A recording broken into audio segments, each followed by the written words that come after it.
Porque la vida en rosa no es real. Bienvenidas a La Vida en Violeta, una propuesta de cambio. La Vida en Violeta, para construir empoderamiento de mujeres y niñas.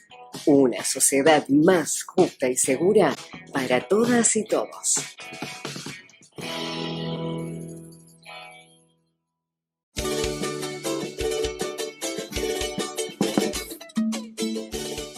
Decía que hoy vamos a hablar sobre el sistema judicial a favor o en contra de las mujeres, y como participantes vamos a tener a Laura Franco, abogada de familia con perspectiva feminista, a la doctora Julieta Bandirali, abogada, escritora, ex vicepresidenta de la Asociación de Abogados de Buenos Aires y presidenta de la Comisión de la Mujer de la Asociación de Abogados de Buenos Aires, por supuesto. Referente de la red de profesoras de la Facultad de Derecho en UBA y un montón de cosas más. Tendremos, y aquí está, nuestra Sara Barney, presidenta de Red Viva ONG por los derechos de niñas y niños víctimas de abuso sexual y de los derechos de sus madres. A Mónica Cunchilla, madre de Yara Rueda, joven jujeña asesinada el año pasado. Alguien me preguntaba, ¿vas a hablar en contra de las abogadas y los abogados?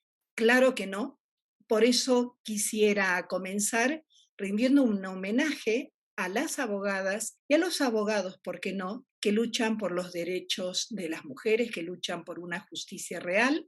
De hecho, si nos acordamos, este 13 de julio se cumplió un aniversario más de la Noche de las Corbatas, puesto que del 6 al 13 de julio de 1977, durante la dictadura genocida, secuestraron a al menos 6 abogados con sus esposas, muchas de ellas embarazadas, padres, etcétera, familiares, y nunca volvieron a aparecer. Y permítanme rendir homenaje especial a una mujer enorme, una jueza, Carmen Argibay, que he conocido a través de preparar esta emisión. Les cuento muy poquito sobre ella, muy brevemente sobre ella. La jueza Carmen Argibay nació en Buenos Aires, Argentina, y comenzó su carrera jurídica en 1959. Fue profesora en la Universidad de Buenos Aires y comenzó a trabajar como abogada privada en 1965. Regresó a los tribunales en el 69 y permaneció allí hasta 1976, cuando fue destituida tras el golpe militar de Argentina. Estuvo detenida sin cargos durante 9 meses. Esto no lo digo yo, esto lo dice la Universidad de Yale en Estados Unidos, porque la jueza Argibay recibió el premio Gruber de Justicia en el 2007. Continúo con la biografía de Carmen Argibay, quien es una figura, para las que no la conocen, yo era una de ellas, realmente fascinante.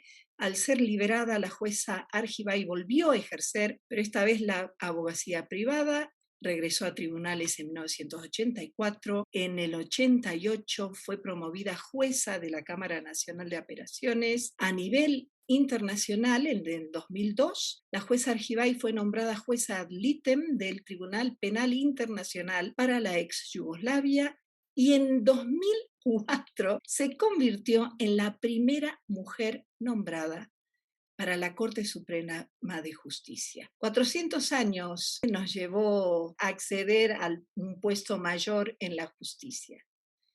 Increíble. Siguió con su enseñanza en la Universidad de Buenos Aires y en 1988 formó parte del Consejo Académico de la Magistratura. Siguió muy activa a nivel nacional y a nivel internacional. Fue embajadora de la campaña para la erradicación de la violencia del Instituto Social y Político de la Mujer y UNIFEM, lo que es ahora ONU Mujeres. En particular, fue una de las juezas del Tribunal de Tokio del año 2000 que se pronunció sobre la responsabilidad de las Fuerzas Armadas japonesas por la esclavitud sexual impuesta en los países que invadieron durante la Segunda Guerra Mundial, y la jueza Argibay fue fundadora y primera presidenta de la Asociación Argentina de Mujeres Juezas, y presidió tanto la Asociación Internacional de Mujeres Jueces como la Fundación de Mujeres Jueces. Esto es para las personas que creen que el feminismo se puede hacer solo en las calles y que solo hace 5 años que se hace. Hay mujeres que han venido luchando desde hace décadas. La única persona argentina que ha recibido este premio Gruber, que son unos $500.000 y es afamado y respetado, de la Universidad de Yale, es justamente Carmen Alegibay. Creo saldada un poco la deuda con las protagonistas y las luchadoras en este sistema judicial que vamos a ver tiene muchas falencias, pero vamos avanzando. Vamos entonces a mostrar los videos de Mónica Cunchilla, cuya hija fue asesinada el año pasado, como digo. Mónica no descansó y se ha promovido en octubre del año pasado una ley que se llama Ley Yara. Buenas tardes, desde acá, desde Jujuy, le mando un saludito muy grande a todos los que oyen La Vida en Violeta y espero estar muy pronto en comunicación con todos ustedes. Muchísimas gracias. Un beso a todos. Buenos días, soy mamá de Yara Sabrina Rueda, un caso de femicidio ocurrido en el 2020. Más que femicidio, yo siempre digo, mi hija fue asesinada, fue engañada, fue sacada de casa con engaños y la asesinaron a las 6 horas. Se hizo una denuncia y nunca fue tomada en cuenta, todo fue tarde. El sistema judicial falló por completo el sistema. Nadie sabía que existía hasta ese momento un código rojo que podía haber salvado la vida de mi hija. Quizás hoy hubiese sido la historia distinta. Hoy no estaríamos en las calles pidiendo justicia. Un código rojo que dice que a las 2 horas de haber desaparecido una menor de edad se tiene que cerrar e intervenir toda clase de recursos para salvarle la vida a una menor de edad. En esos recursos están infantería, caballería, drones, el sistema, todo el sistema de seguridad tendría que haber estado para salvarle la vida a mi hija. Sin embargo, nadie sabía de que existía un código rojo en la provincia. En Jujuy eso pasa. En Jujuy se hace una ley, porque es una ley, que tendría que haberse aplicado. No se la aplicó, el sistema falló. ¿Y qué debería hacer el sistema judicial en este sentido para resolver el caso de mi hija, por lo menos, y de los distintos casos también, ¿no? Es que le tendrían que brindar más recursos humanos, más recursos económicos, más capacitaciones, porque no están capacitados, la gente que está a cargo de las investigaciones no están capacitados y esto se hace largo. Hoy cumplió 10 meses de lo que asesinaron a mi hija, 10 meses, y todavía sigo esperando una justicia que es una justicia lenta, porque cuando vas y preguntas qué pasa que no se resuelve el caso, te dicen que no tienen recursos humanos, que no hay recursos económicos, y bueno, así también la capacitación de la misma gente que está a cargo de la investigación, y mientras más pasa el tiempo, peor es, porque después ellos, el sistema judicial, seguramente va a elegir su prioridad. Ay, ¿qué caso va a sacar? Ellos eligen, porque hay casos de muchos años, pero yo no me voy a quedar, mi hija merece justicia. Ya son 10 meses de femicidio de Yara, y yo creo que no merece ella este abandono por parte de la justicia. Se armó una poblada jujeña por el caso de Yara, se abrió una legislatura, se trató la ley de violencia de género, que está vigente hasta el día de hoy y va a seguir vigente durante un año más. Pero ¿qué pasa? Una ley que no tiene presupuesto, y sin presupuesto no hacemos nada. Una ley que lleva el nombre de Yara, una ley que le puede ayudar a mucha gente. Pero bueno, así es la justicia jujeña. no reaccionan, no hay presupuesto. Tanto les cuesta pedir a ellos ayuda si ellos no se sienten capaces, pedir ayuda, por ejemplo, a gente de afuera que realmente esté capacitada. ¿Qué más puedo decir? La solución está en eso. Si no se sienten capaces, pedir ayuda a otra gente que esté capacitada y capacitarlos y darle presupuesto para que trabaje y no se cajone los casos, porque todos merecemos una respuesta. ¿Qué pasó? ¿Por qué lo hicieron? Y qué bueno, que paguen lo que tengan que pagar y que las condenas sean ejemplares. Nada más, gracias. Escuchábamos a Mónica Chinchilla, quien es madre de Yara Rueda. Tema va a ser la implementación de esta ley, porque ya vamos a ver que hay leyes, pero hay un desconocimiento de las leyes y hay también una falta de aplicación de las leyes, no solamente en jueces, juezas, abogados y abogadas, sino desde la primera persona que atiende una denuncia, que atiende un caso que va luego a pasar al sistema judicial. Sara, ¿nos querés ampliar un poquito de esto? Hoy justamente leía varios temas en los posteos con respecto a lo que es la capacitación, ¿no? Que es más allá de una capacitación, habla de una institución que tiene enquistada una práctica que viene de muchísimos años, ¿no? Y no solo en el sistema judicial, como decís vos, sino en los diferentes efectores a la hora de actuar. Digamos que la alerta Sofía es una alerta a nivel nacional que hace mucho tiempo que está, no me acuerdo en este momento la cantidad de años, pero sé que está instalada hace muchísimo tiempo. Esto de que no es necesario esperar más de 2 horas o que tengas que esperar 48 horas para hacer una denuncia, no es así y eso hace muchísimo que se sabe. El tema es la prioridad que nosotros como sociedad le damos a los niños, las niñas, los adolescentes y a las mujeres en general, ¿no es cierto? Si bien hoy se logró instalar, se logró poner una agenda sobre la mujer, falta esto que vos decís, no solamente el tema de que estén las leyes en los papeles, nosotros necesitamos que esas leyes se lleven a cabo. Y pareciese que con cada nuevo feminicidio, con cada nueva desaparición, con cada nueva denuncia así que nos conmueve, nos indignamos, salimos y con eso se solucionó. Pero la realidad es que las políticas vacías son las que nos traen esta especie de anomia, ¿no? De ver que las cosas están, que las leyes están, que hay dispositivos, pero no se solventan económicamente, no se capacita, si se quiere, más allá de que te digo que para mí el problema no es la capacitación, sino algo que está enquistado desde hace muchos años. Y que, bueno, que necesitamos que esto empiece a cambiar de fondo y que haya una política de Estado destinado a esto.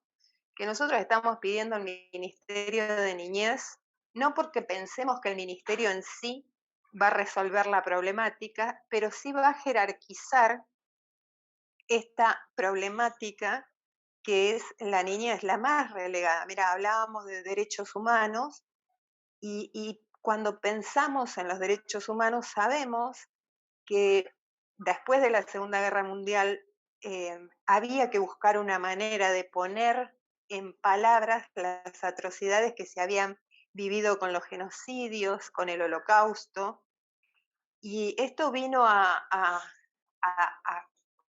digamos, en un orden mundial a decirnos o a poner nosotros el límite en decir que no íbamos a volver a tolerar este tipo de violaciones y de crímenes, ¿no? Como sociedad tenemos que exigir que lo que pasa con las mujeres no solo quede en las leyes, lo que pasa con las niñeces no solo quede en las leyes, sino que se avance hacia ese mismo, yo creo que la importancia de los derechos humanos es esa, ¿no? decir, bueno, no lo vamos a tolerar como sociedad que siga ocurriendo, porque la indignación mueve una aguja, pone un poco el tema en boga, pero no se llega a la solución de raíz. Me parece que esto es algo que como sociedad nos tendríamos que replantear y empezar a preguntarnos qué es lo que pasa, que ante el asesinato de una niña volvió a pasar ahora hace poco en Tucumán, eh, y todo sigue igual. O sea, la niña de Tucumán estuvo 3 meses con la denuncia de la madre, se vieron los audios últimamente, circularon por todos lados, pidiendo saber qué pasaba con su hija, y nadie se molestó en salir al territorio a ver dónde estaba esa criatura y qué era lo que le estaba pasando. Y cuando desaparece, porque la misma captora hace la denuncia, ahí se empieza a movilizar el sistema de búsqueda con el terrible resultado de que la niña había sido no solo violada, y se sabe porque se quebró un testigo, sino que la habían quemado y había quedado tan pocos restos de ella que era de la única manera que la podían reconocer, tratando de sacar el ADN, que ni siquiera alcanzaban los restos que habían quedado para sacar el ADN. Entonces digo, como sociedad me parece que nos está faltando que eso no quede en una mera indignación y que como sociedad digamos basta, ¿no? Absolutamente de acuerdo, Sara. Vamos a volver al tema. Quiero agradecer a las compañeras que nos están siguiendo desde Facebook Live, desde España, desde Canarias, Madrid, y nos dice Victoria Santamaría, tenemos muchísimas leyes y el problema es que hay desconocimiento. Además, el Poder Judicial no quiere capacitarse en género, en violencia. Gracias, Victoria. Vamos a ver qué nos dice unas abogadas de renombre aquí en Argentina, pero antes me gustaría que me acompañaran a escuchar unas palabras que dirige la doctora Carmen Argibay cuando la nombran ciudadana ilustre de la ciudad de Buenos Aires. Es un minuto, pero vale la pena. Y esto ayuda a seguir, porque todavía no se ha terminado la desigualdad, porque todavía tenemos mucho que pelear para lograr la igualdad en todos los sentidos, para que las mujeres tengan la ciudadanía plena que se les ha dado a los hombres de 25. Yo no quiero que las mujeres seamos más que los hombres, quiero que estemos a la par. Quiero que caminemos juntos, que hagamos las cosas juntas, con las mismas oportunidades para todos, porque todos nos merecemos ser ciudadanos del mundo, ciudadanos de esta raza humana que tiene tantas carencias, pero tantas cosas inimitables, inigualables y realmente maravillosas. Eran las palabras de Carmen Argibay que resumen el pensamiento de Carmen Argibay, y yo creo que de muchas abogadas, de muchas juristas en este sentido. Me acompaña Sara y vemos qué nos dicen Julieta Bandirali y Laura Franco. Y comenzamos entonces con este panel sobre sistema judicial a favor o en contra de las mujeres. Tenemos a dos abogadas, a la doctora Julieta Bandirali y a nuestra abogada de familia con perspectiva feminista, Laura Franco. Muy buenas tardes a las dos. Qué gusto tenerlas nuevamente en La Vida en Violencia. Gracias, Verónica, por la invitación. Gracias, Vero. Un saludo para vos y para tu audiencia. No, la verdad que un gusto para nosotros porque realmente las mujeres estamos supeditadas y nuestras vidas están pendientes de alguna forma de un sistema judicial que va a decidir sobre nuestras propiedades, sobre nuestras relaciones, sobre nuestros hijos. Me gustaría que me comentaran hoy cuál es el estado actual de este sistema judicial argentino ¿Cuáles son los desafíos? ¿Cómo debiera ser en realidad desde sus perspectivas, desde el ángulo que ustedes prefieran encarar? Bueno, gracias. Seguramente mi aporte no va a ser necesariamente original y la doctora Franco, que acá me acompaña, Laura, se va a coincidir con esto. Es cierto que el sistema judicial no es amigable con las mujeres. En realidad es precisamente lo opuesto. Este no es un problema argentino nada más, es un problema mundial. Y para eso podemos ver, por ejemplo, el caso de España, donde tenemos una madre protectora como presa por no querer entregar sus hijos a su padre abusador, o tenemos a la víctima de una violación en manada que el Poder Judicial ha terminado dando una sentencia absolutamente ridícula a los atacantes, encontrando siempre responsabilidad en la víctima y no en los victimarios. O sea, primero es un tema mundial y es un tema mundial porque el sistema patriarcal es un sistema mundial, ¿no es cierto?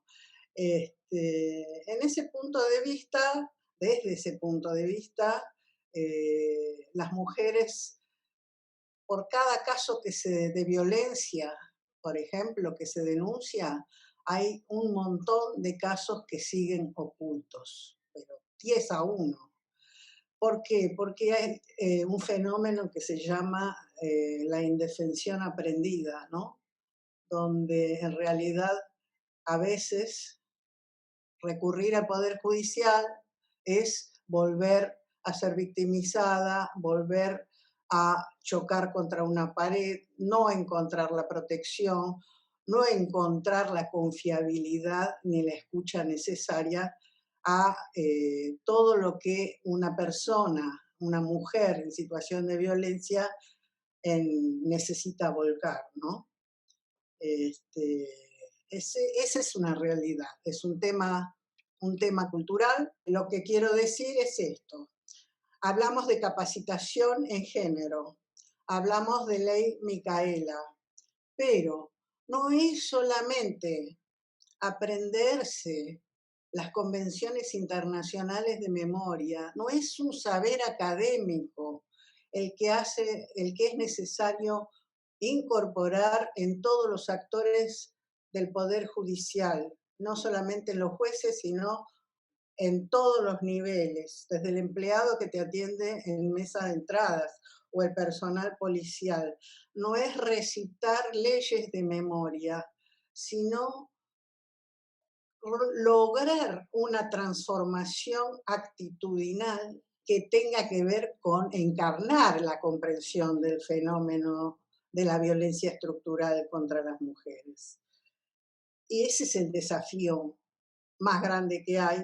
En el Ministerio de Justicia, en la gestión anterior, y esto hay que decirlo porque estuvo involucrada en el tema Flora Axelrad, que es una notoria feminista abogada que fue de la Oficina de la Mujer de la Corte Suprema de Justicia de la Nación, habían armado lo que se llamaba un curso de transformación actitudinal en género. No es solamente leer las convenciones internacionales, es practicarlas, ejercerlas. Bueno, yo creo que ese es el desafío para todas y todos los operadores del sistema judicial, adentro de la justicia y nosotras abogadas y abogados afuera también. Absolutamente, porque en estos momentos, como bien dijiste, no solo en Argentina, sino en el mundo entero, cuando hay un caso, por ejemplo, de violación, empieza un calvario para la mujer que decide denunciar. Por un lado, hay un mensaje, hay que denunciar, por supuesto que hay que denunciar, pero también hay que saber que hay todo un sistema, como bien dijiste, actitudinal, que de pronto están las leyes, pero no hay una implementación real a conciencia, sino que hay un prisma, un filtro machista. Estoy absolutamente de acuerdo con vos, Julieta, y vamos a ver Laura Franco. Cuando le escuchaba a Julieta, asentía yo con la cabeza porque sabiendo de antemano sobre qué iba a girar, la pregunta que nos ibas a hacer, uno se va preparando y va haciendo algunas observaciones y apuntando algunas cosas, y me sorprende cómo Julieta en Buenos Aires, yo acá en Jujuy, hemos coincidido fundamentalmente en algo que si Julieta podría ver el programa del mes de junio de La Vida en Violeta, donde yo participé, hacía hincapié fundamentalmente en esto, en que es verdad que el Poder Judicial es poco amigable con las mujeres. Yo en ese concepto de poco amigable lo hacía un parangón como con una carrera de obstáculos en las que se mete una mujer, por ejemplo, en un proceso de cuidado personal o de responsabilidad parental, que en España es el proceso de custodia.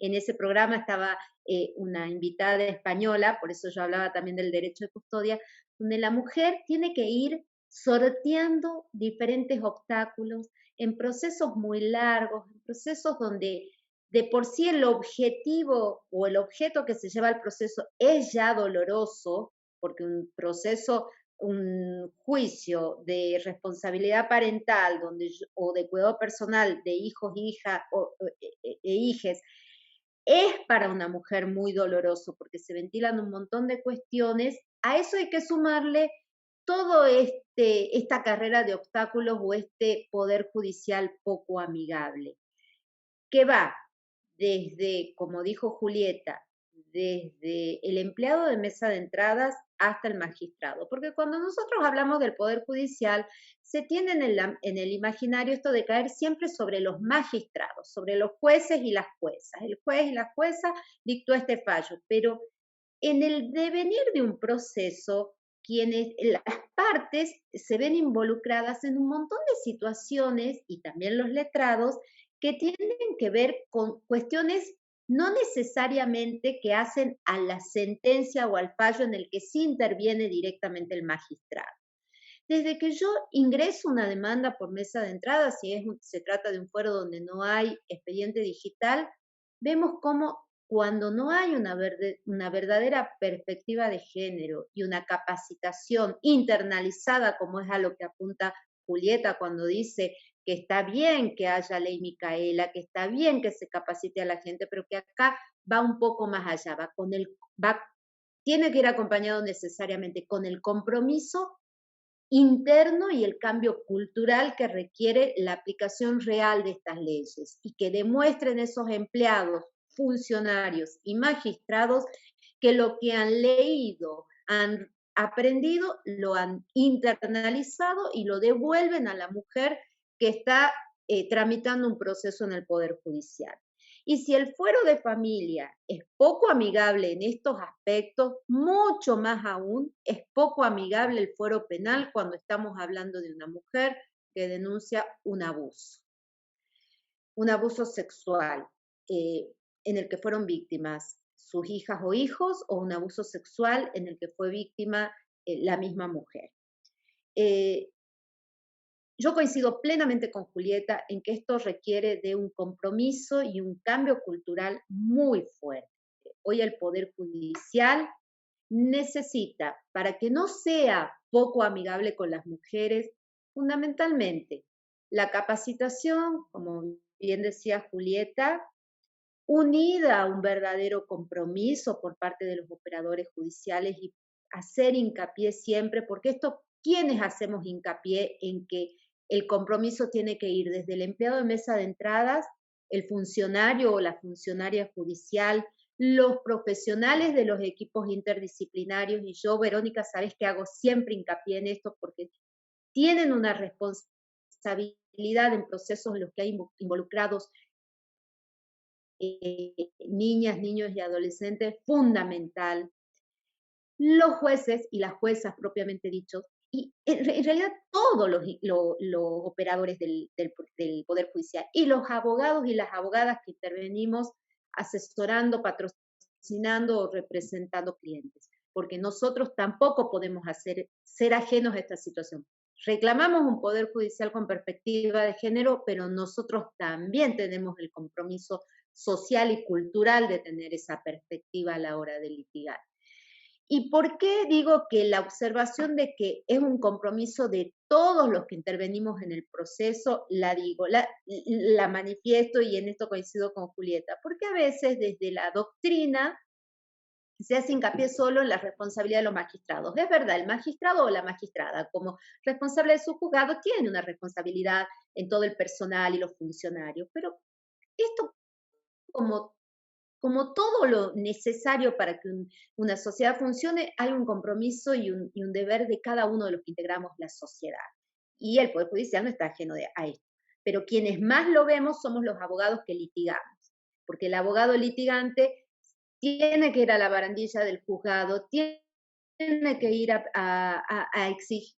pedir y a procurar para que el expediente avance, para que nos fijen un turno en el equipo interdisciplinario, controlar los informes del equipo. Entonces, yo creo que como abogados litigantes lo podemos ver. El Poder Judicial le debe a las mujeres una capacitación. El Poder Judicial le debe a las mujeres que esa capacitación sea realmente internalizada, aplicada, pero para esto hay un cambio mucho más profundo que va más allá y que es el cambio cultural que estamos atravesando y estamos viviendo en estos momentos como sociedad, y es el de desbaratar ese sistema patriarcal que atraviesa no solo al Poder Judicial, sino que nos atraviesa como sociedad, pero que en el Poder Judicial, por lo que se está, por los objetos o por los motivos de los pleitos que uno lleva al Poder Judicial, es donde más se ve y donde más víctimas deja la falta de perspectiva de género.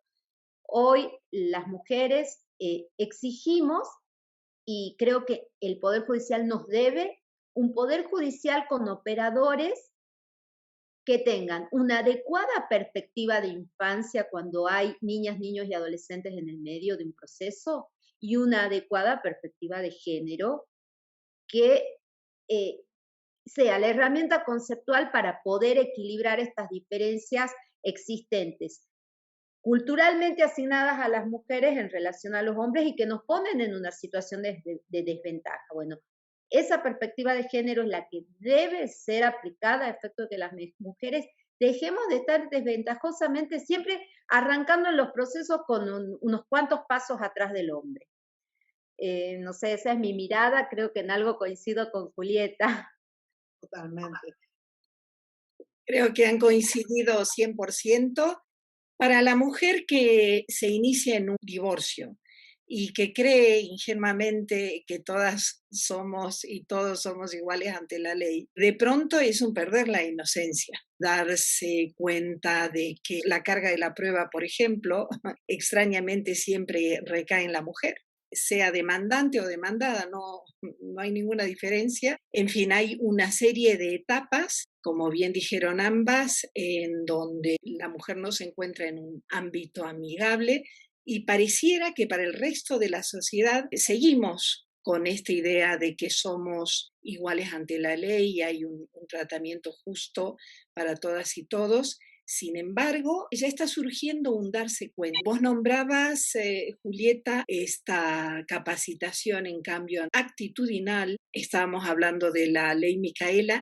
¿Qué podemos hacer? Como presidenta de la Comisión de la Mujer de la Asociación de Abogados y Abogadas de Buenos Aires, Laura como abogada litigante, ¿qué se puede hacer desde distintos ámbitos para lograr que se avance en hacer realidad esta igualdad ante la ley? Lo primero que quería decir es una reivindicación de las abogadas y abogados litigantes. ¿Por qué digo esto? Porque muchas veces la doctrina o en las altas esferas de las instituciones políticas hay muchas colegas de distintas especialidades que reflejan los ámbitos académicos, muy estudiosas, con escritos muy profundos, pero que con todo respeto siento que tienen una carencia que es la de patear los pasillos de los tribunales acompañando a las mujeres que necesitan justicia. Hay como, no digo un desprecio, pero una minimización del litigio, ¿no? El litigio en nuestro sistema es la única manera que tenemos por ahora de obtener algo de justicia.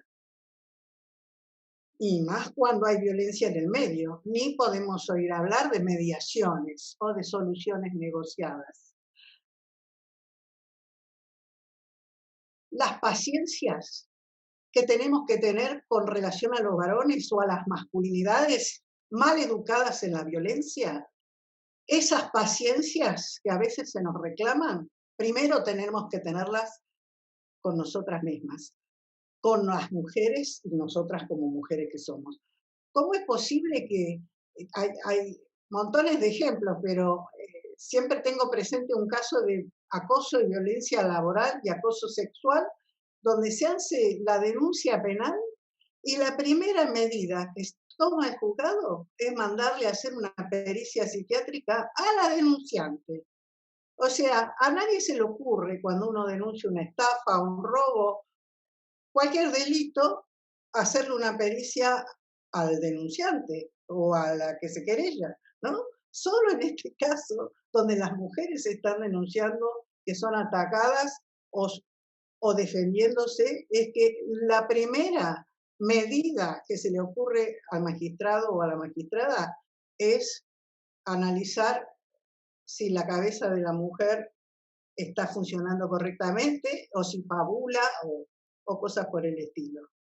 Eso, entonces yo quiero reivindicar, y acá la doctora Franco, que seguramente es una de esas abogadas que está acompañando todo el tiempo a las mujeres.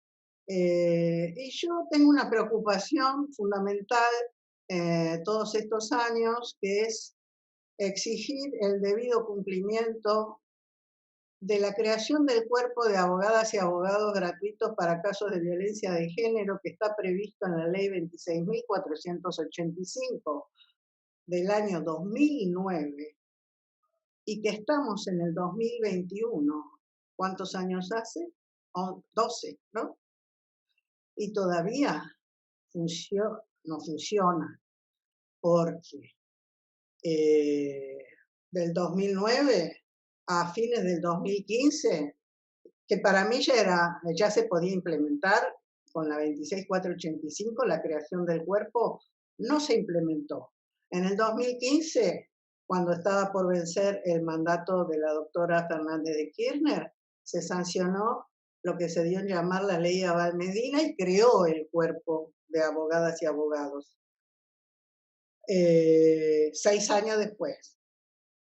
Empezó el mandato del presidente Macri y en el Ministerio de Justicia se empezó a implementar ese cuerpo con un trámite tan engorroso, tan terrible, tan difícil, que se pidió la colaboración de todos los colegios de abogados del país a través de la Federación Argentina de Colegios de Abogados, y así se hizo para inscribir a los interesados y las interesadas, y termina casi la administración Macri con solamente algunos abogados, un abogado por provincia en la zona norte del país, sobre todo. Bueno, ese es el mapa del cuerpo de abogadas y abogados gratuitos para casos de violencia de género, donde está implementado.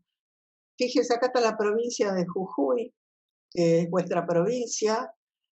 ¿Hay gratuidad? Sí, porque hay un convenio con la Corte Suprema de Justicia de la Nación. Botón amarillo significa que hay un nivel alto de causas por cada abogado. Hay un solo abogado. En Tucumán hay más de 45 causas por abogado. Y esto no significa nada para atender la demanda por violencia de género, ¿no? Es una cosa tan mínima, ¿no? Tan mínima, es una demanda que continúa totalmente vigente, que simplemente, que es un dato interesante con alguna explicación más. La implementación del cuerpo de abogados y abogados gratuitos. ¿Gratuitos para quién? Para la mujer, porque como recién reivindicaba el abogado litigante, no es un apostolado, es un trabajo, y un trabajo que necesita del compromiso y tiene que ser debidamente remunerado. Se le ha pedido desde la comisión que yo presido y con otras organizaciones, al Ministerio de las Mujeres, Géneros y Diversidades, que tome especial atención sobre este problema, y hasta hace un mes atrás, más o menos, todavía estaba en el ámbito del Ministerio de Justicia el cuerpo. Ahora, desde el 3 de junio, pasó al ámbito, con presupuesto y todo, al ámbito del Ministerio de Mujeres, Géneros y Diversidades. Vamos a ver si eso hace, que se dinamice y que realmente se aplique y se convoque, porque abogadas que se dedican a esto hay montones y que lo hacen desde lo gris de la cotidianeidad y con un compromiso muy grande, muy grande. Yo lo que hablo es patrocinio, no asesoramiento, porque asesoramiento hay mucho y en muchos lugares, pero patrocinar es estar junto con la mujer. ¿Cuántas cosas se evitarían si cada mujer tuviera un patrocinante que la estuviera asistiendo? No es lo mismo golpear puertas yendo sola a recorrer en los distintos departamentos y tribunales que acompañada por un letrado o una letrada, ¿no? Hay que implementar el cuerpo de abogadas y abogados gratuitos para casos de violencia de género. En el 2009 se dictó la ley 26.485 de erradicación de la violencia contra las mujeres, que establece la creación del cuerpo. En 2015, 6 años después, recién se hace la ley que lo crea. Del 2015 al 2019 se estuvo trabajando en implementarlo. Y estamos en el 2021 y todavía estamos esperando que eso funcione. No puede haber 1 o 2 abogados por provincia en la ciudad capital de cada provincia. Eso es una cosa que no tiene ni pie ni cabeza. Y eso haría avanzar este tema de una forma increíble y sería una gran ayuda enorme para las mujeres, por supuesto, que en esos momentos hay una gran soledad. Los allegados muchas veces abandonan a las madres que denuncian o a las jóvenes que denuncian abusos sexuales, etc. Este cuerpo de abogados gratuitos sería increíble realmente y es una solución principal. Vamos a volver. Sonia, bienvenida. Qué gusto tenerte en La Vida en Violeta. No te queremos sacar mucho tiempo porque sabemos que estás a full con tu nuevo artículo. Bueno, lo que escribí yo en página 12 fue la historia de María Eugenia, una mujer que, para que nos representemos todo el tiempo que pasó, en mayo de 1996 fue prácticamente secuestrada en un muy confuso episodio por quien había sido su pareja hasta poco tiempo antes, una persona a la que ella había conocido a fin de 1995 y con quien había empezado una relación, pero al ver los celos tan marcados y el control y la persecución y los golpes, ella quiso terminar la relación. Cuando ella quiso terminar la relación, el hombre fue a la casa donde ella vivía con su familia, ella tenía 19 años y terminaron, hizo todo un episodio de violencia, digamos, volvió a ejercer violencia y terminaron todos en la comisaría. Y como corolario de eso, María Eugenia fue llevada por este hombre, su agresor, a la casa de él, donde permaneció 23 años sin poder salir sola, ni siquiera a hacer un mandado o a sacar la basura, como contó hoy en el juicio. El juicio por esta situación empezó hoy. La declaración de María Eugenia de hoy duró más de 4 horas, fue una declaración muy extensa, porque imagínense, son las violencias sufridas durante 23 años. Ella logró escaparse el 8 de mayo de 2019 de esa casa, Los primeros años estuvo encadenada a una cama. Hoy también contaba que en ocasiones a una cama y en otras ocasiones en el patio, aunque hiciera frío, a una moto que tenía el agresor. Pero bueno, lo cierto es que estaba encadenada y tenía que pedirle a la madre del agresor. Estaba encadenada cuando él no estaba dentro de la casa y tenía que pedirle a la madre del agresor que la llevara al baño. Esto es algo que ella vivió los primeros años y después, como a veces ocurre en estas situaciones de violencia tan extrema, ella se amoldó a hacer todo lo que él quería para salvar su vida, pero sobre todo porque el hombre producía amenazas sobre el pequeño hijo que tenía María Eugenia de una relación anterior, un nene que tenía 2 años cuando ella fue privada de su libertad, y sobre todo a la familia de María Eugenia, porque este hombre conocía los movimientos, los tenía muy estudiados y entonces amenazaba con matarlos a todos. Hoy empezó el juicio. Yo lo que te decía, Verónica, era que en este caso, porque el juicio tiene como tipo penal, como pedido de pena, es reducción a la servidumbre, también privación ilegítima de la libertad y también violaciones o abusos sexuales reiterados. Esos son los 3 delitos por los que se pide pena, y Vallarela, la fiscal Luciana Vallarela, ha hecho todo un trabajo porque a lo largo de 23 años, si bien María Eugenia nunca estuvo en libertad para decidir nada de lo que vivió, no estuvo esos 23 años atada a una cama. Entonces hay que encontrar la forma de que los 3 jueces que tienen que tomar la decisión de condenar entiendan, que apliquen la perspectiva de género y entiendan cómo es que fue horadada la voluntad de esta mujer a través de tantas violencias reiteradas y consuetudinarias, digamos. Ella hoy contó muchos detalles de todas las cosas que le tocó vivir.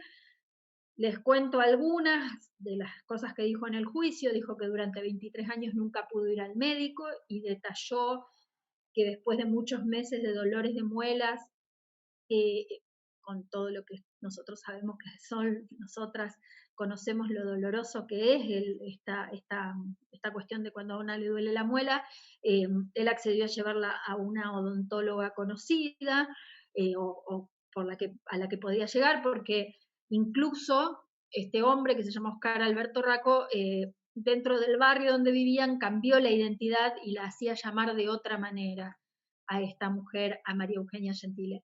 A mí lo que me parece que es interesante para plantear es esta cuestión de que sin duda que hubo muchas fallas institucionales, porque estamos hablando de unas violencias que se dieron en la ciudad de Rosario, que es una ciudad una de las ciudades más grandes de la Argentina, en un barrio como tantos otros, y a veces a una le parece que es imposible que esto haya pasado de esta manera acá nomás, a pocas cuadras del centro de Rosario.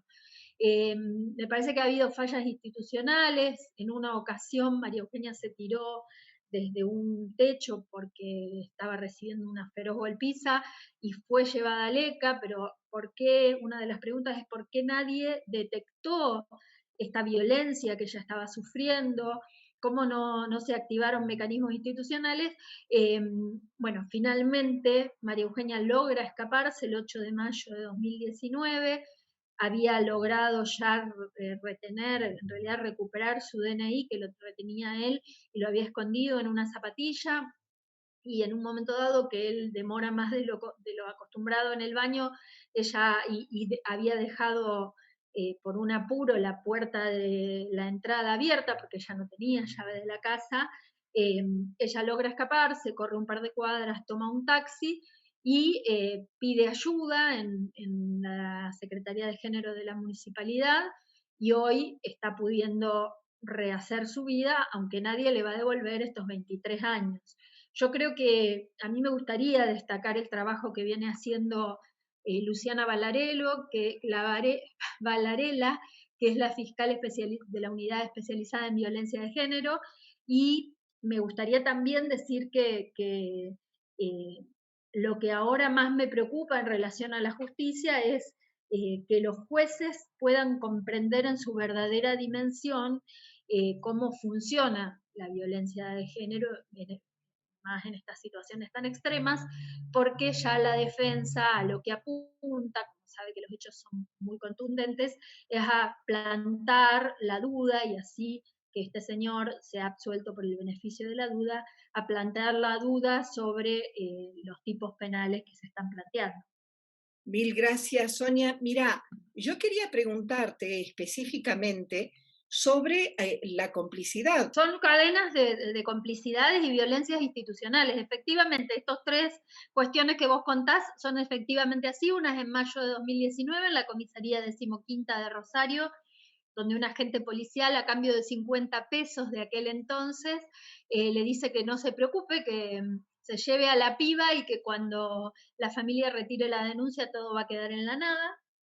El otro episodio es en tribunales, allí sí hay un juez que acciona, pero bueno, una cosa es permitirle que se vaya por otra puerta y otra muy diferente es generar las protecciones a las que deberían estar obligados jueces y juezas. A mí me parece que ahí hay una cantidad de fallas institucionales en la justicia, porque si una mujer está planteando que necesita irse por otra puerta porque su pareja que la está esperando en la puerta no quiere que la vea, mínimamente hay que tener otro tipo de intervenciones. Pero bueno, eso es otra falla que hubo.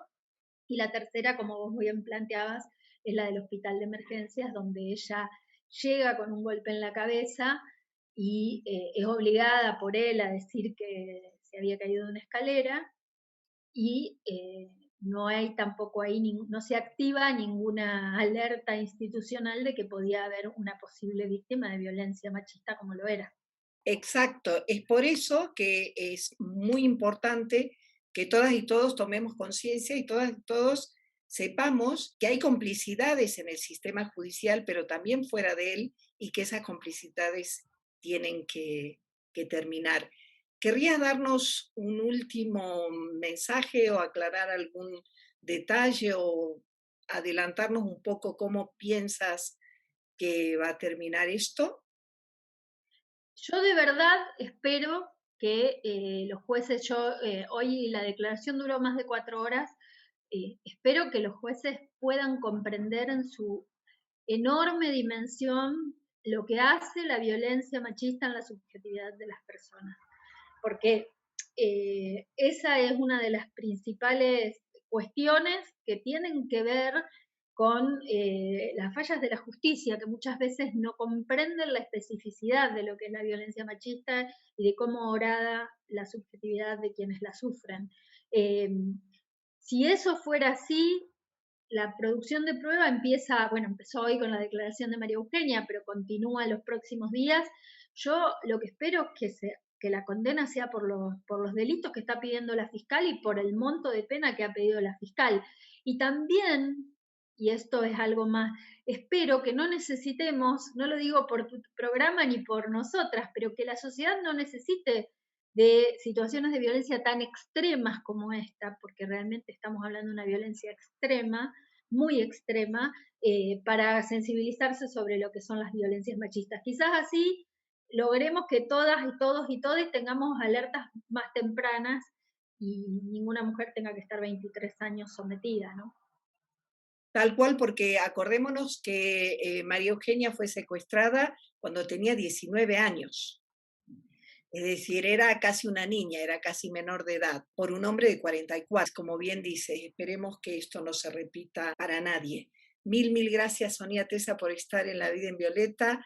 Un gran abrazo y felicitaciones, porque también necesitamos medios con perspectiva de género, pero a gritos. Será para otra emisión. Muchas gracias a ustedes por la invitación. Gracias. Hasta luego. Hasta luego. Y antes de seguir con el panel de abogadas, me gustaría que nos describieras cuál es el proceso ante el sistema judicial que tiene que pasar una madre que descubre, que escucha la confesión de su hija o hijo, que es víctima de abuso sexual en la niñez, cómo la ayuda Red Viva y cómo debiera ayudar y apoyar y hacer su trabajo el Poder Judicial. De lo que estábamos hablando, de lo que estaban hablando las abogadas y lo que estaba hablando Sonia. Sonia conoce muy bien porque ahí en Santa Fe la misoginia que hay hacia las mujeres, nosotros ahí logramos rescatar que ni la propia Sonia, que nos sacó una nota, podía creer lo que sucedía, ¿no? La penalización hacia las mujeres que denuncian abuso y violencia. Y fue terrible, tenés que ir a una comisaría, en la comisaría si tienen ganas te toman la denuncia o no, vas al juzgado, te rebotan, vas a muchos lugares que en cualquiera deberían tomarte la denuncia y vos tendrías que poder obtener una respuesta del propio Estado. Y te encontrás con eso, con que no hay respuesta. Por eso nosotras lo que hacemos es saber perfectamente, o sea, ver qué es lo que pudo lograr la mujer que acude a nosotros, y cuando vemos que ni siquiera la denuncia es la que pudo lograr, empezamos a activar diferentes mecanismos.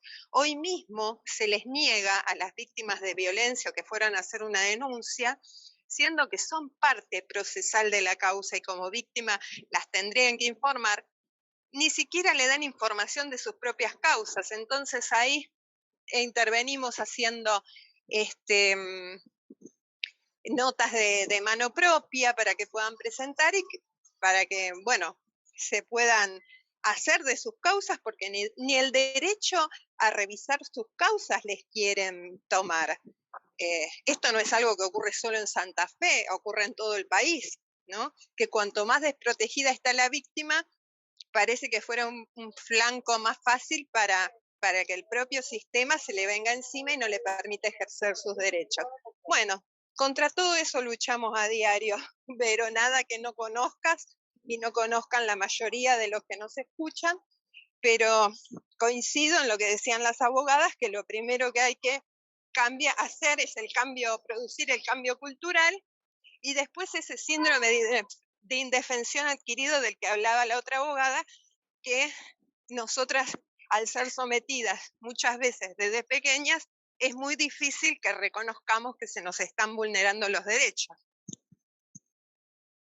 Tal cual, absolutamente. Gracias. Gracias. Y vamos a hacer una pausa musical. Escuchábamos Cholita de Ojos Azules del álbum Mujeres Tierra Adentro, es un taquirari de Ricardo Campos e interpretado por el grupo de nuestra querida Negrita Cabana.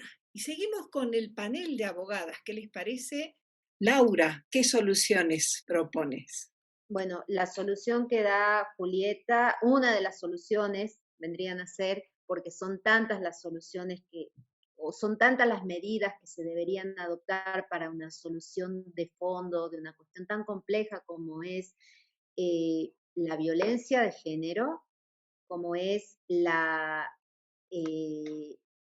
desprotección que muchas veces sienten las mujeres en otro tipo de procesos en los que se ven involucradas, como fundamentalmente los que se tramitan en el fuero de familia.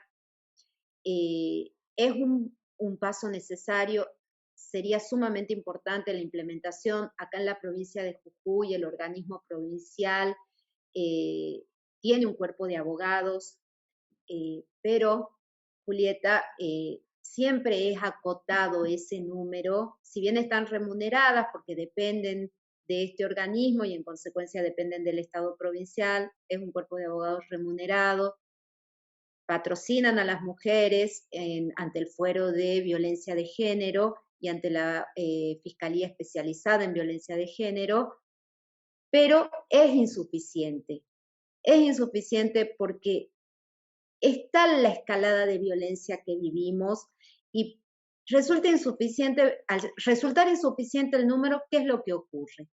Que se entra a priorizar cuáles son los casos urgentes, y los casos urgentes son las violencias físicas, las violencias sexuales. Y acá tenemos un montón de casos en los que la mujer está siendo víctima de violencia psicológica, de violencia económica, y son tan graves como los otros. Si bien hay un bien jurídico protegido en el otro, que es la vida y la integridad sexual de una persona, pero a ver, una mujer que esté en una extrema violencia económica, ¿cómo sale de las redes de su abusador, de la persona que la violenta?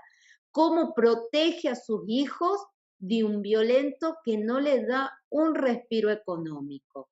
Entonces, cuando hay carencia de profesionales remunerados para que asistan gratuitamente a mujeres en contexto de violencia, desgraciadamente hay que hacer un tamiz, y en ese tamiz se priorizan la violencia física y la violencia sexual de la que son víctimas las mujeres. Y dejamos otras violencias. ¿Y qué implica dejar otras violencias de lado sin patrocinar? Implica que la lucha por visibilizar todos los tipos y modalidades de violencia se va contrarrestando con no poder darle una verdadera protección jurídica en los ámbitos judiciales. Entonces quedan, como decía Julieta, en una mera exposición doctrinaria. La violencia económica es tal cosa, la violencia simbólica es tal cosa. Pero si yo no tengo los medios para pagar un abogado particular, y si recurro a los organismos oficiales y hay un abogado, y ese abogado obviamente va a tener que priorizar otras violencias mucho más urgentes, esto se va invisibilizando.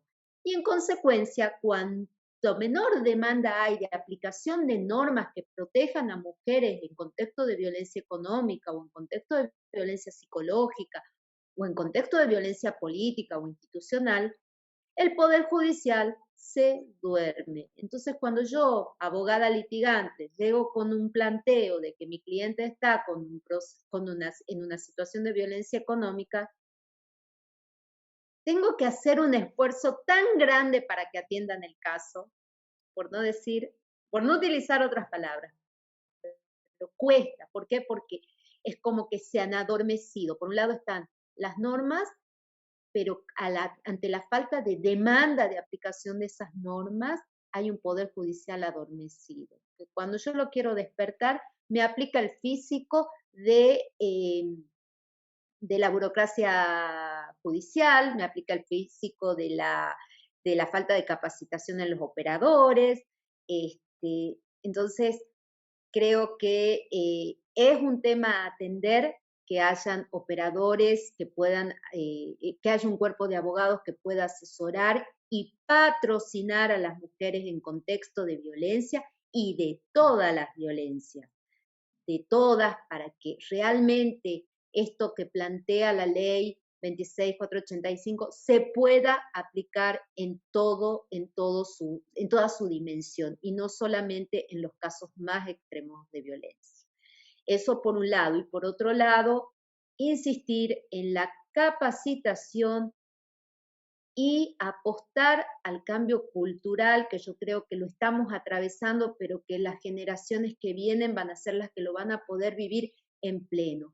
El Poder Judicial nos debe a las mujeres y a todos los ciudadanos y ciudadanas la exigencia de género y perspectiva de infancia, pero un verdadero compromiso cultural de que aprendió eso que leyó. Aprendió en el sentido de que lo internalizó culturalmente, de que está convencido que hay que darle un fin al sistema patriarcal que atraviese nuestra sociedad y que atraviese el Poder Judicial. A eso hay que darle un fin. Y yo creo que al trabajo lo estamos haciendo, se está haciendo desde las redes de mujeres feministas, desde las redes de abogadas feministas, desde un compromiso con la capacitación, pero que el fruto de esas capacitaciones lo vamos a ver en las próximas generaciones, porque va a ser el conocimiento desde el punto de vista doctrinario sumado al verdadero cambio cultural que hoy requiere el Poder Judicial. Lo que no significa que nos vamos a quedar de brazos cruzados hoy. Hoy creo que la figura del abogado litigante es fundamental. Un abogado litigante particular o un abogado litigante al que pertenezca a un cuerpo de abogados del Estado, porque somos los que así, cotidianamente, todos los días, yendo a barandilla del juzgado, consultando en el sistema, exigiendo, presentando recursos cuando el derecho está mal aplicado, porque a ver, somos seres humanos y los jueces son seres humanos y hay errores y hay equivocaciones, entonces, desde nuestro lugar exigir la aplicación del derecho, la capacitación de todos los integrantes del Poder Judicial y de nosotros, los funcionarios de la justicia, en nuestro carácter de abogados y abogadas, y fundamentalmente que esa aplicación de las leyes y esa interpretación del caso que yo llevo al Poder Judicial sea con una verdadera perspectiva de género y perspectiva de infancia. Que esas herramientas se apliquen en todos los casos. Quería decir algo. El Poder Judicial, podríamos decir que es el más conservador de los tres poderes del Estado, porque tiene una cosa hasta ahora que está por fuera del escrutinio público o del juzgamiento. O sea, son cargos vitalicios. Si se someten a juicio político por alguna causa, renuncian antes para no perder el derecho jubilatorio, ¿no? Antes de ser juzgados. Entonces, hay que estudiar algo. Cualquiera de nosotros que se desempeñe en un trabajo y haga las cosas mal, sufre una consecuencia. Hay que estudiar algo al respecto, porque no puede ser un bill de indemnidad, una patente de corso, un cheque en blanco, soy juez o jueza y entonces hago lo que quiero, sin ninguna consecuencia. Hay casos de sentencias que ya traspasan el tema de género porque es el desconocimiento del derecho. O sea, yo si no aplico las convenciones internacionales que tienen que ver con la cuestión de la mujer y de la protección de la mujer, ya no es que no tengo visión de género nada más, sino que desconozco el derecho vigente. No puedo ser juez o jueza si no aplico eso.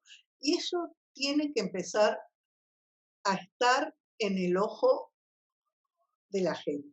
Las abogadas y abogados que somos los que nos damos cuenta primero, tenemos que empezar a ver, a denunciar, a iniciar lo que corresponde en el Consejo de la Magistratura. Hay que empezar a hacerlo porque no se puede ir muy alegre por la vida haciendo cualquier cosa. Yo creo que eso es uno de los elementos que permite también que eso suceda, ¿no? Qué sé yo, en el Poder Legislativo, si hiciste muy mal las cosas, al año siguiente es posible, no digo que no, ¿no? Es posible que no te voten, porque te tenés que volver a presentar y por ahí te ponen oculto en una lista sábana y terminas votado igual, pero bueno. Pero acá no, una vez que entraste, entraste. El otro tema, incorporar más mujeres, más justicia, ¿no? Más mujeres, más justicia.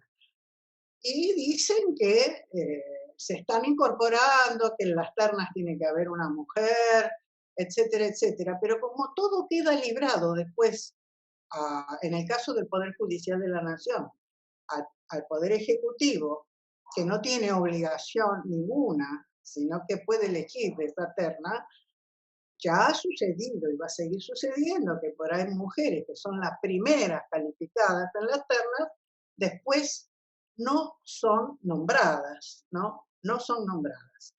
Y el otro elemento que quiero comentar para dejarlo picando, quizás para otra oportunidad, es que si vamos aplicando la paridad de ir nombrando un juez y una jueza cuando hay una vacante, un funcionario y una funcionaria, vamos a llegar a la paridad de género en el Poder Judicial en el año 2090.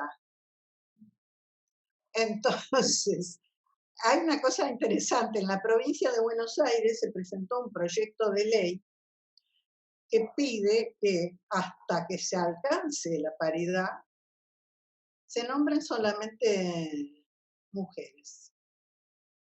No está aprobado, por supuesto, es un proyecto interesante, porque a este ritmo no vamos a llegar nunca, ¿no?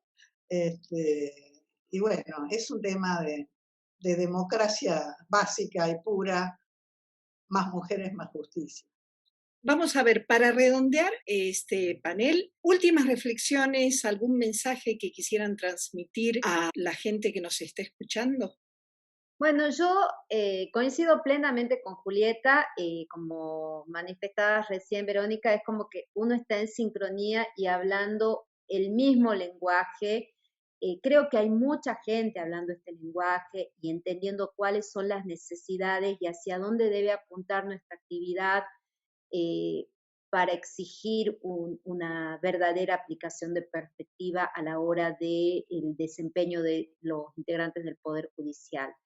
Una demanda que no está solamente en la mirada de los abogados litigantes. Julieta y yo podemos coincidir porque las dos somos litigantes, pero que es una mirada que con otras palabras, pero con el mismo sentido,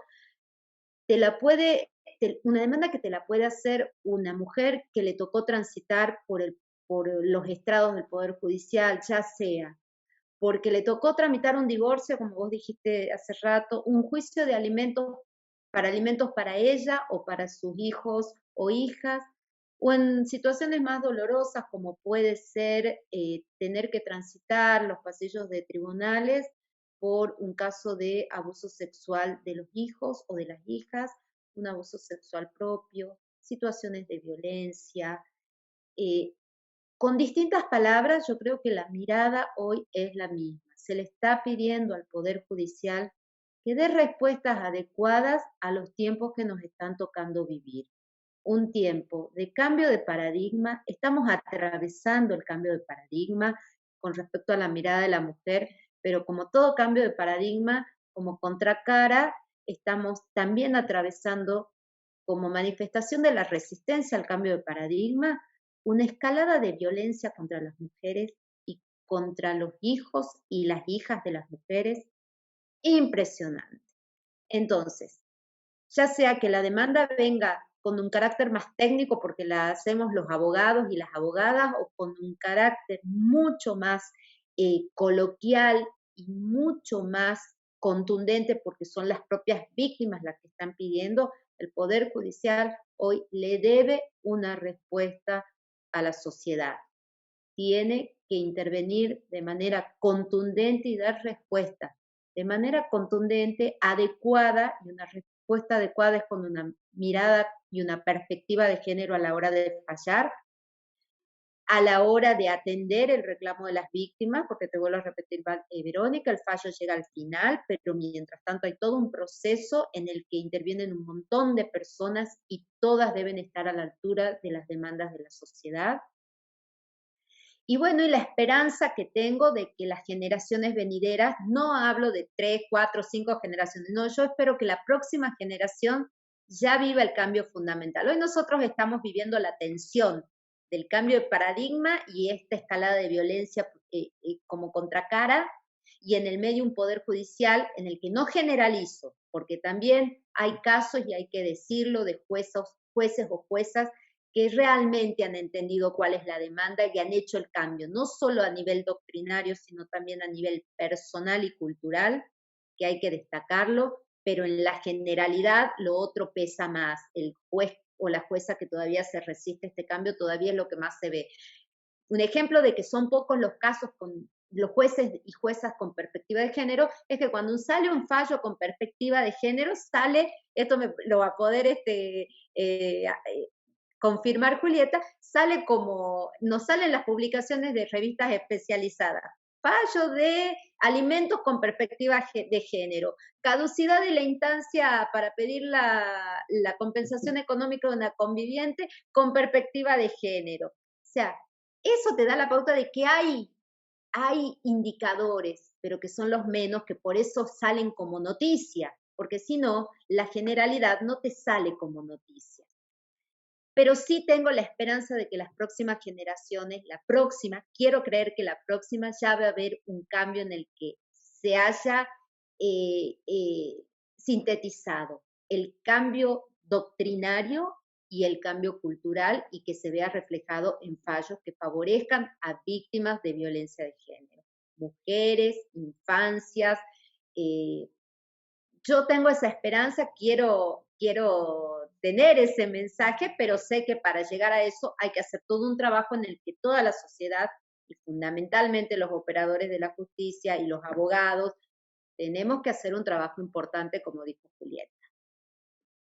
Yo comparto esa esperanza y comparto la lucha que significa una esperanza fundamentada. Julieta, ¿cuál sería tu mensaje final? Yo quería decir que la justicia, el Poder Judicial, no puede estar divorciado de la sociedad. Entonces, ¿qué hacemos mientras esperamos el cambio? Y yo lo digo como mujer y también como abogada. Juntémonos entre nosotras. Trabajemos en red. Las mujeres, juntémonos entre nosotras. Conversemos nuestros problemas. Sepamos que no somos las únicas que nos está pasando tal o cual cosa. Que nos preguntamos tal o cual otra. Que observamos tal o cual realidad con nuestras hijas e hijos. Sepamos que no estamos solas como mujeres entre nosotras. Y las abogadas también. Juntémonos entre nosotras. Debatamos los casos. ¿Qué son nuestras propias subjetividades, nuestros sentimientos? ¿Qué nos pasa con eso que nos llega? ¿Qué herramientas nos pueden prestar las colegas que ya han pasado por situaciones similares? Mientras vamos generando el cambio también, desde cada uno de esos nidos de novedades, desde esos capullos donde se van desarrollando las nuevas ideas. Juntémonos porque no tenemos que estar solas, como mujeres y como abogadas. Y así vamos a apoyar este cambio que estamos esperando, tal cual dice Laura. Y la verdad les agradezco muchísimo, Verónica, que me haya llamado, y Laura, un placer conocerte. Sos un encanto, muy sólida, y siempre estuve en Jujuy en el año 2011, es una provincia que adoro. Fui precisamente para las primeras jornadas, las segundas jornadas nacionales de abogadas que hicimos con la Federación Argentina de Colegios de Abogados, de cuya Comisión de los Derechos de la Mujer formó parte, y fue una hermosa jornada. Así que bueno, me encantó estar acá. Gracias, Julieta, lo mismo para mí, y me sorprendí gratamente de ver que de una provincia tan alejada y que uno ve a Buenos Aires como la meca para un montón de cosas, y uno ve que vivimos las mismas problemáticas y que tenemos miradas tan parecidas, miradas que se fueron dando porque uno camina la calle y la camina con compromiso, no es por hacerme autobombo, pero realmente, bueno, Verónica sabe, y veo, a veces uno piensa que acá en Jujuy nos están pasando estas cosas, y no, es como vos decías, es una problemática que atraviesa a todo el Poder Judicial del país y también inclusive a otros países. Entonces, para mí también ha sido un placer gratísimo encontrarme en este lugar, y bueno, siempre le digo a Verónica que yo le agradezco tanto la posibilidad que me da a través de este programa de contactar con gente tan grosa, que para mí fue un placer. Mil gracias, doctora Julieta Bandirali. Mil gracias, Laura Franco, abogada de familia con especialidad en género. Seguiremos hablando porque coincido, hay que juntarse para hablar, para buscar soluciones, para desenmascarar problemas y desafíos, y sobre todo para seguir avanzando. Mil gracias por haber estado en La Vida Violeta. Un gran abrazo a las dos. Y este ha sido el panel de abogadas de La Vida en Violeta. Un comentario, excelente el programa de hoy. Invita a la reflexión y a tomar conciencia de todo el trabajo que las abogadas debemos hacer en defensa de los derechos humanos de mujeres y niños. Resta solamente invitarlas e invitarlos a que se presenten para el premio Palma Carrillo, porque ya está abierta la convocatoria. Es un premio de 30.000 pesos argentinos y 5 menciones honoríficas que se da a mujeres o grupos de mujeres o gestionados mayoritariamente por mujeres que trabajan para el empoderamiento de las mujeres. La próxima emisión, ¿de qué va a tratar? Vamos a hablar de mujeres escritoras, visibles e invisibles. Vamos a hablar de algunas de estas escritoras, vamos a descubrirlas. Y finalmente, el 1 de agosto es Pachamama. Las mujeres estamos muy cercanas a la tierra y muy en la defensa de nuestras tierras. La semana pasada tuvimos una emisión sobre ecofeminismo. Pueden encontrar el video en nuestro canal de YouTube, La Vida en Violeta. Y nos vamos. Esto ha sido todo por hoy en La Vida en Violeta. Soy Verónica Pereira Carrillo. Gracias por seguirnos, a las compañeras que nos han seguido desde Facebook Live de La Vida en Violeta. Un abrazo muy, muy grande a todas y, ¿por qué no?, a todos. Nos vemos el próximo martes. Esto fue La Vida en Violeta, una propuesta de nuevos enfoques, iniciativas y empoderamiento. Te esperamos todos los martes